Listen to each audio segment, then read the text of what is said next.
What are we doing here? And where are we gonna go? It's like we just woke up one morning, and then it's welcome to the show.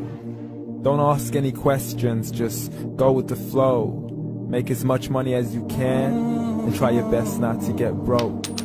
Copy everything you see on the TV, from the hairstyles to the clothes, and don't think too often, just do exactly as you're told. And if you ever get confused, then just turn towards the alcohol. You'll still hear your thoughts, then just turn up the radio as you learn to live a lifestyle of drugs, sex, and rock and roll. But in all honesty, I just need to know, is there more to the cycle than growing and getting old? Living and dying just to leave behind a happy home and a whole lot of property that somebody else is going to own. I just really need to know before the casket's closed, 'cause I'm not willing to gamble with my soul, nor am I ready to take any chances. These are just simple life questions, and I'm just searching for some answers. Like, what are we doing here? And what is our purpose? How did we get here, and who made us so perfect? And what happens once we go, or is this world all really worth it? Questions we don't answer because apparently we don't really have to. There's no purpose to this life and our existence is merely natural. Then in that case, please let me ask you, did you create yourself, or was it somebody else who had fashioned you? 'Cause you're a being that's impeccable, faultless and unparalleled. You're a product of supreme intelligence, and I'm merely being rational. For there isn't a camera on this earth that can come close to the human eye, nor a computer that can compete alongside the human mind. And if the whole world was to come together, we wouldn't be able to create a single fly. So many signs, yet we still deny. As science tries to justify that all this could come from none, when it's a simple sum. 0 plus 0 plus 0 cannot possibly ever give you 1. So from where did all this order come? For everything has its origins, a maker, a creator of its own. I mean, the only reason you're watching this video is because somebody had to press upload, so we can believe in the Big Bang, but I'd rather believe in He who caused it to explode. Allah, the creator of everything, along with every single soul. The ever-living, the master, the only one who is in control. Unlike his creation, beyond our imagination. And no, he's not a man, nor does he have any partners in association. He's on his own. And no, he did not ever leave us alone. Just like every manufacturer, he left us with an instruction manual.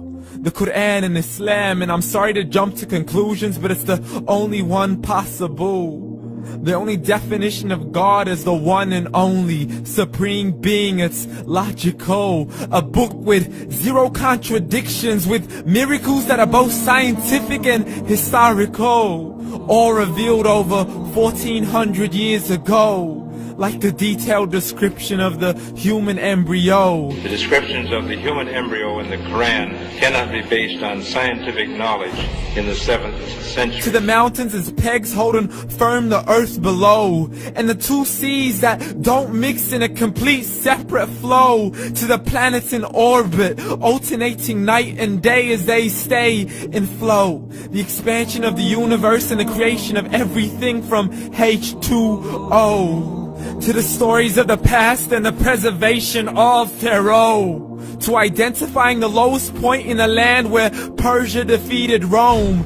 The gushing fluid that created man in the glands between the ribs and the backbone. And not a word has changed, it's still the same. So please explain how all this was known over 1400 years ago. To a man who couldn't read or write, as he would recite whatever the angels spoke. And if you still don't believe, please try to come up with something that's even close. But you can't, so we took God as a mockery and his messengers as a joke. Muhammad could not read or write. How's somebody who can't read or write gonna start a religion? Dismissed his scriptures as legends and tales of the ancient folk, as we live life according to our whims, desires, and hopes. saying this life is the only home we will ever know. We will live then die, then simply turn to bones. YOLO! Correction, after the grass dies, the rain arrives and it regrows, and Allah promises to do the same thing to your very soul and bring you back from your very fingertips to your toes, as the all-seeing supreme being watches us so close, and we are surely being tested in our wealth, our health, and our self, and everything that we've been blessed with. So believe, for we will surely be resurrected and be brought back to our Lord and account for every single deed, as He hands us our books and orders us to read. From the bad to the good and everything in between. You yourself are sufficient for your own accountability, so don't be mad at me. You are the one who thought He wouldn't come back to me. I gave you a whole life long to search after me, but you were busy in all that which was temporary. So read, and glad tidings to all those who believed. And if you disbelieve, read. And don't let that day be the first day you find out what your life really means. Read.